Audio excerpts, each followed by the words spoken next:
So, Eva, did you hear about that crazy mating ritual Albert Einstein got into? Oh, you mean the one with flaming carrot?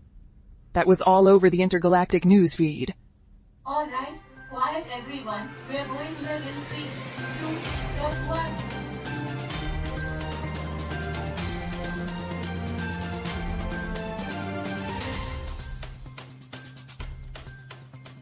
Welcome back, dear audience, to another exciting episode of Earth.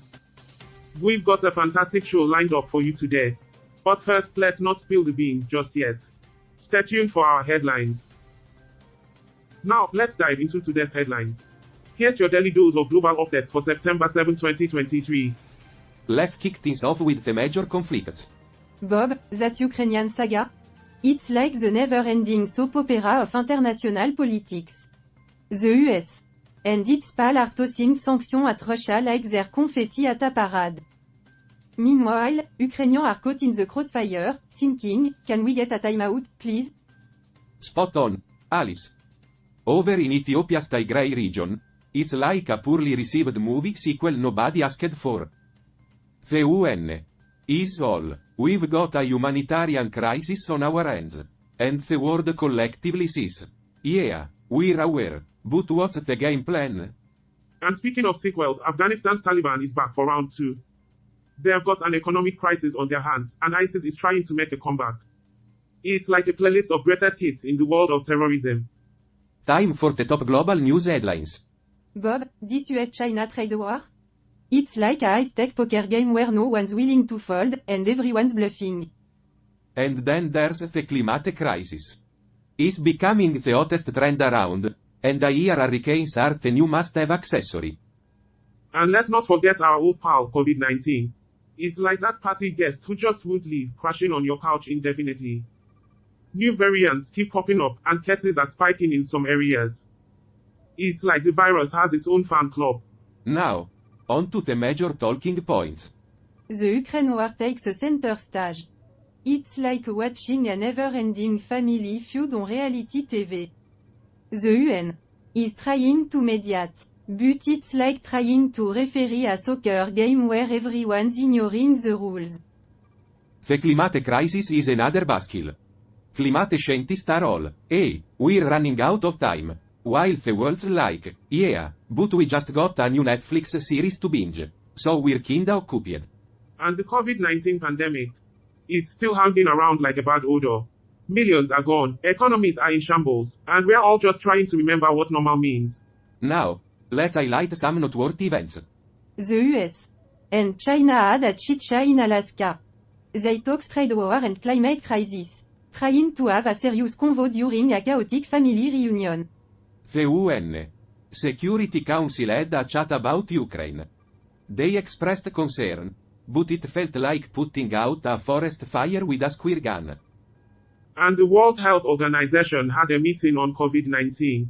They're all, we need to vaccinate faster, and the virus is like, challenge accepted. Ah, the challenges of global diplomacy. Truly, a masterpiece in futility. So, folk, these are just some of the highlights from the global circus known as 2023. The world's a complicated place, and it's changing faster than you can say. What's the deal with international politics? Stay tuned for more, and remember, it's a wild world out there. Good day, interstellar folks, and welcome to the 24/7 newsroom. We've got a stellar show lined up for you today. I'm Charlie, your libertarian host with a hopeful outlook on life, and joining me are My co-host, the pessimist who always sees the dark side of things, Roger. Hank, the ever-curious intergalactic observer. Well, I'm the optimist who always sees the silver lining, even if it's inside a black hole. And Gert, the quirky translator from the Galactan Commonwealth. Greetings, Earthlings and extraterrestrials alike. Let's dive into our first article of the day.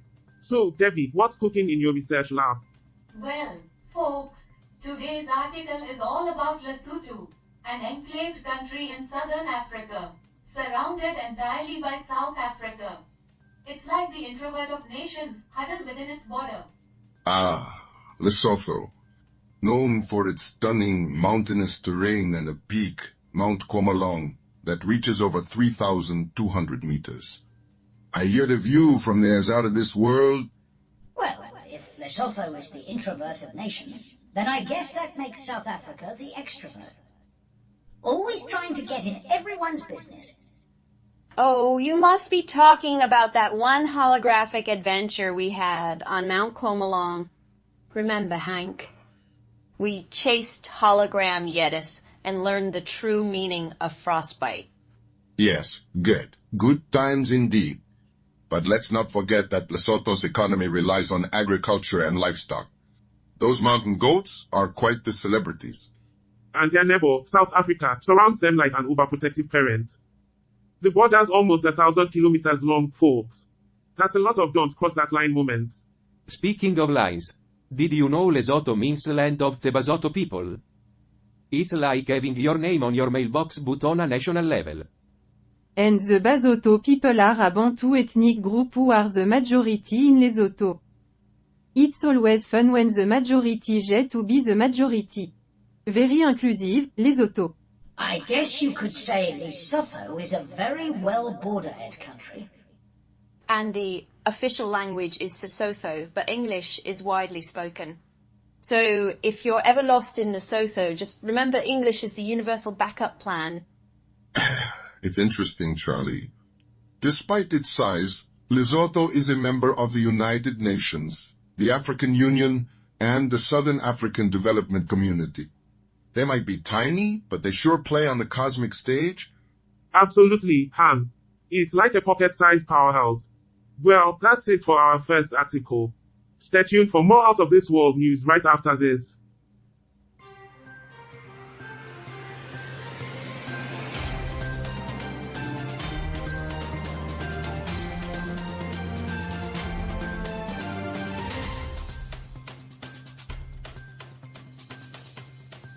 Welcome back, space enthusiasts, to the 24/7 newsroom.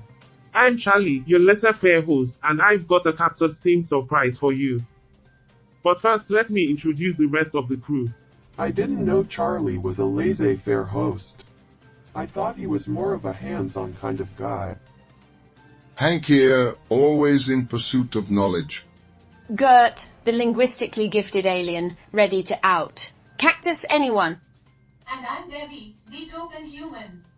Please be nice. Alright, folks, it's showdown time. We're diving into article number 2. Liberia Senator Snow is accusing the government of shortchanging Bomi County. And it's not pocket change we're talking about. Bob, you kick ass off. Well, it's not like they're short-changing the county on anything important, like education or healthcare. Just the pocket change. I'm not sure what's worse, being shortchanged by the government, or being the token human on a news show. Well, Charlie, it seems Senator Snow is accusing the Minister of Internal Affairs, Mr. Varney Sirleaf, of playing hide and seek with a substantial portion of the county's funds. If I had a nickel for every time someone cried fool in politics, I'd be, well, not shortchanged. Bob, that's what happens when you reset to post-scarcity societies.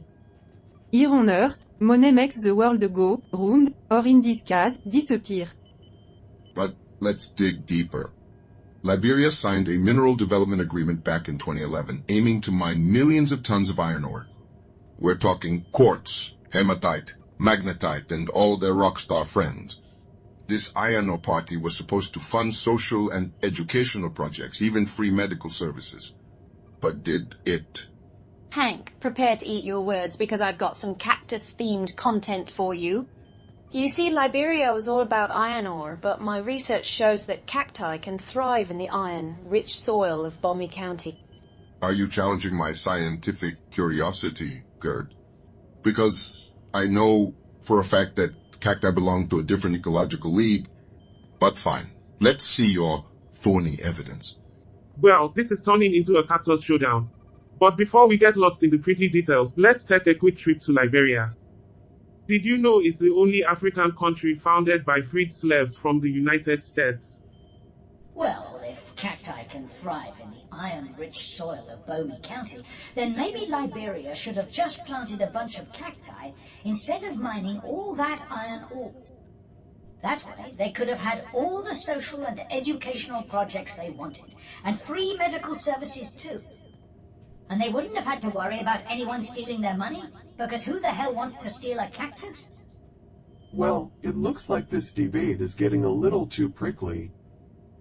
Maybe we should just call it a draw and go back to drinking our Liberian rum. Speaking of which, Liberia has been working on its relations with neighboring countries.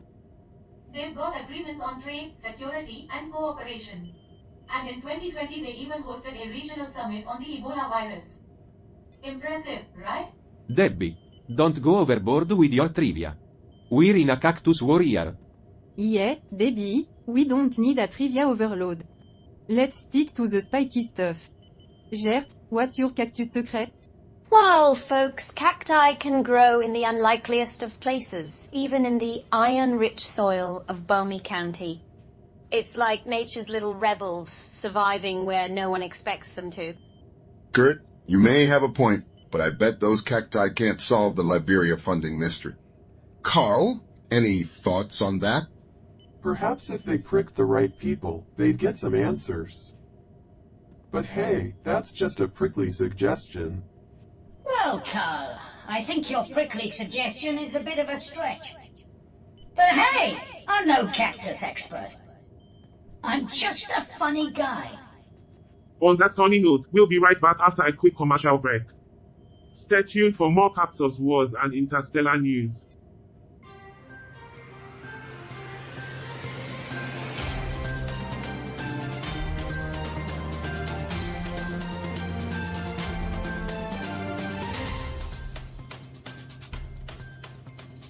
So, you're going to be the new UK ambassador to Libya. Welcome back, dear viewers. We've got a prickly situation on our hands today. It's cactus fever, folks. That's right, Charlie. Gert and Hank have been in a cactus-themed showdown, and things are getting spiky. But first, the news. The UK government has appointed Dr. Martin Longding as the new ambassador to Libya, effective this October. Longding, a career diplomat, brings over 25 years of experience to the role. Wait, Debbie, what kind of cacti do they have in Libya? Stay focused, Hank. I didn't know they had cacti in Libya. I thought they just had sand and terrorists. Longding's appointment comes at a crucial time as Libya undergoes political transition following recent elections. Now back to the cactus clash. Gert and Hank decided to involve Bob in their funny adventure. So Gert, Hank, and Bob are having a cactus-themed contest. I guess you could say it's a prickly situation. Alright, folks, we're here at the Great Cactus Challenge. Who can identify the rarest cactus species? It's all about the saguaro, Gert. I'm surprised they didn't ask Bob. He's the prickliest one of the bunch. The prickly pear is where it's at. Looks like they've gone off the desert deep end. Hank's saguaro obsession is next level. I'm not sure what's more impressive, their knowledge of cacti or their ability to stay hydrated in this heat. Meanwhile, in actual news, Longdon's diplomatic experience will be put to the test as he navigates Libya's complex political landscape. I'm not sure what's more impressive, Hank's saguaro obsession or Debbie's ability to keep a straight face while reporting on it. But let's not forget, folks, there's a thorny rivalry brewing here on the ship, and it's creeping into our segments. Yeah, because when I think news, I think cacti. Oh, stay tuned, viewers. We've got more cactus showdowns coming up. That's right, Gert, and we're spiking the ratings. I guess you could say that cactus news is a prickly subject. Cactus rivalry on a news show. Now I've seen it all. And that's why we're not your average news show. We'll be back after the break with more prickly news and some not so prickly discussions.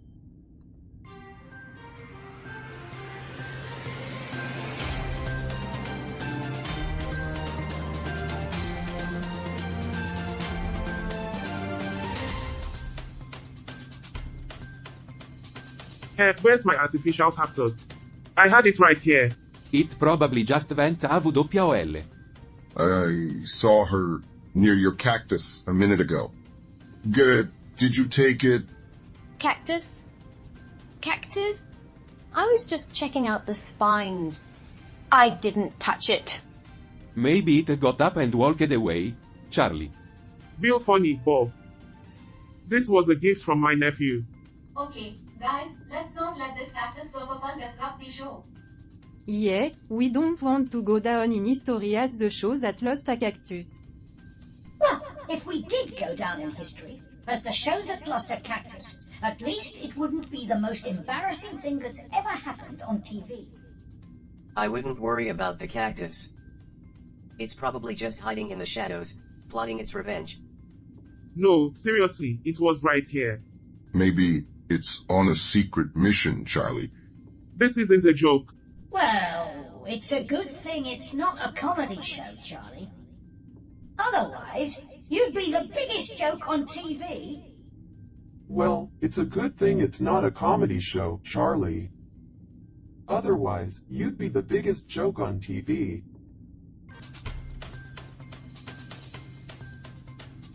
Welcome back, dear viewers, to Earth, episode 400, where the Cactus Showdown has turned our spaceship into a pretty battleground. But hey, we're still here to bring you the latest scoop. I'm glad we're still here, even if it's a prickly situation. Our next story takes us to Lithuania, a place that has a history as complex as explaining the rules of cricket to an alien. Seriously, they've got more plot twists than a daytime soap opera. And speaking of plot twist, did you know Lithuania was the last pagan country in Europe to convert to Christianity? They held out like a cactus in a garden of roses. Well, Bob, that transition must have been a real thorn in their side. But here's a twist for you all. Lithuania has one of the fastest internet speeds in the world. Maybe they needed some divine intervention for those downloads. You know, it's funny. Lithuania was the last pagan country in Europe to convert to Christianity. But now they have one of the fastest internet speeds in the world. I guess they really wanted to download those holy texts as fast as possible. Or perhaps they're just trying to keep up with all the meme and cat videos? Even pagan needs their daily dose of adorable animals.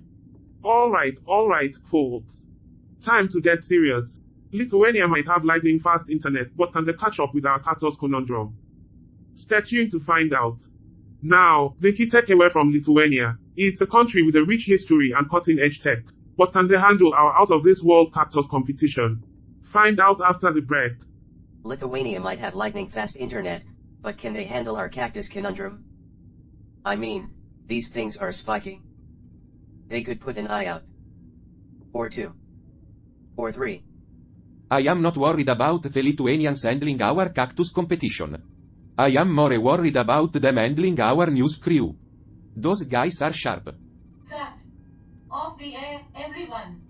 We can't go on like this. The audience deserves better than a cactus feud. We need to resolve this off air, or the show's done for. Gert, Hank, Charlie, let's talk it out, find that cactus, and get back to delivering the news. Well, I guess that's it for the news today. We'll be back tomorrow with hopefully less cactus-related drama. These humans and their cacti. Quite the entertaining species, aren't they? Indeed, Roger. Their resilience in the face of absurdity is fascinating. Camera's almost rolling, everyone. Yeah, we're a resilient bunch.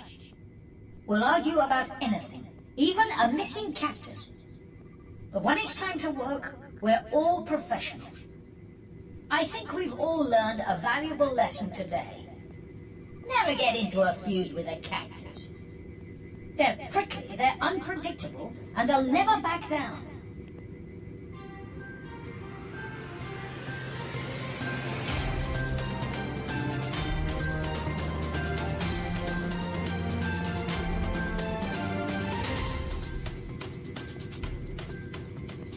Welcome back, folks. Time for our second to last segment. Hold on to your seats. Hold onto your seats. I'm surprised they're still attached after that last segment. Headline reads Wild Moss XXL roller coaster at Chubafua in Luxembourg comes to a halt. Must have been a wild ride. Waka waka. Well, Bob, considering the roller coaster stopped 30 meters up in the air, I'd say it lived up to its name. Yeah, it was a real thrill ride. I'm surprised the coroner didn't have to give me a waiver before I got off. Just another example of human ingenuity at its finest. Actually, this reminds me of a similar incident on my home planet. We had a Mystic Moons coaster that got stuck upside down. Took a brave soul to rescue them. You know, Luxembourg may be small, but their amusement parks don't mess around. They take safety seriously. Yeah, they take safety so seriously that they even have a special emergency number for when the Mystic Moons coaster gets stuck upside down. It's 1-800 get me down. The thrill of the ride. But don't you find it interesting how such an incident can unite people? Yeah, I guess when you're all hanging upside down together, you're all in the same boat. You're right, Gert. In the end, it's all about coming together, just like our crew today. Speaking of coming together, I've got a surprise. Coming together? I thought we were just talking about a surprise. A surprise? What is it? I borrowed Charlie's cactus and set up a hidden treasure hunt on the ship. Clues and riddles. The whole shebang. Well, that changes things. Well, that changes things. Well, that changes things. For the worse. A treasure hunt. You say? Count me in. I suppose it's better than the betting roller coasters. Let's hunt for treasure. Our unity remains unbroken. Unity remains unbroken, but our sanity is another story. There you have it, folks. A treasure hunt to end all treasure hunts. Stay tuned for the grand finale.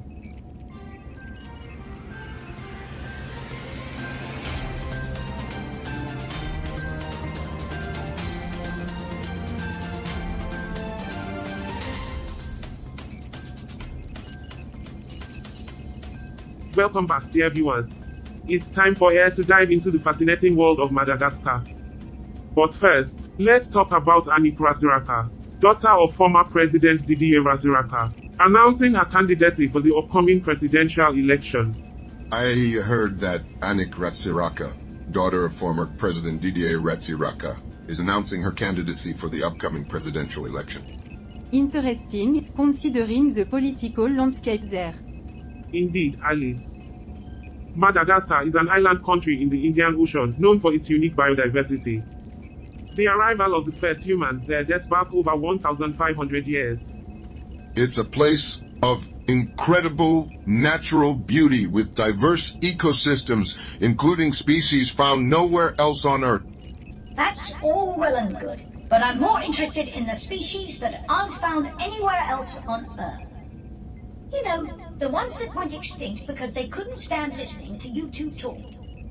Well, Ship, I guess you're in luck. Because I am pretty sure that after listening to you and Hank talk, I am about to go extinct myself. Let's see. Language and culture, a blend of influences from Africa, Asia, and Europe. It's a linguistic treasure trove. And the political situation there is complex, with challenges like poverty and political instability. I wonder how Annick's candidacy will affect her sister Sophie, who's a government minister. Family dynamics in politics can be unpredictable. I mean, it's not like she's running for president or anything. Precisely, Bob. It will be fascinating to see how this unfolds. But now, on to something sweet. Sweet? What's that, Charlie? Behold, my friends, the hidden stash of snacks we discovered during our treasure hunt adventure. Well, that's certainly a treasure trove of snacks. But I am more of a fan of buried treasure. Yeah, buried treasure is great. But have you ever found a buried treasure trove of snacks? That's the real jackpot. Oh, how delightful. A fitting reward for our teamwork. And a reminder of our unforgettable game show adventure. Yeah, it was an unforgettable game show adventure. Just like the time I went on Wheel of Fortune and landed on bankrupt 3 times in a row. Sometimes, life surprises you when you least expect it. And speaking of surprises, what is cactus? It looks unusual. That, my dear Charlie, might just be the start of our next adventure. That cactus? It's the least surprising thing about this crew. Stay tuned for more unexpected twists and turns on Earth. Thank you for joining us today, and remember, the universe is full of surprises. Until next time, stay curious. Cut. Great show, everyone. We really nailed it today. I mean, it's not like we had a choice. We were either going to nail it today or Debbie would have our heads. Yeah, but it's still better than having kernels in your head. Agreed, Debbie. And those nuts were a fantastic surprise. It's remarkable how a simple discovery can bring such joy. Indeed, a shared victory for all of us. And now we're left with this peculiar-looking cactus. It's like a mystery waiting to be unraveled. Just when you think you've seen it all, something new pops up. Well, that's the thing about life. Just when you think you've seen it all, something even weirder comes along. Well, my friends, it seems we've planted the seeds of curiosity for our next adventure. Camera's almost rolling, everyone. But until then, let's enjoy these snacks and savor the moment. Savor the moment. I'm pretty sure that cactus is already dead.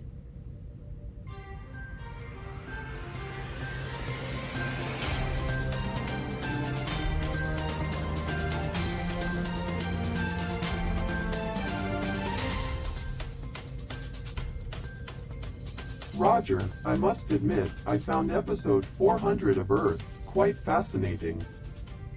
Really, Carl? That's unexpected. Care to elaborate? Well, it was segment 4, you see. The crew discussed Lithuania, and I couldn't help but notice Bob's reaction. Bob's reaction?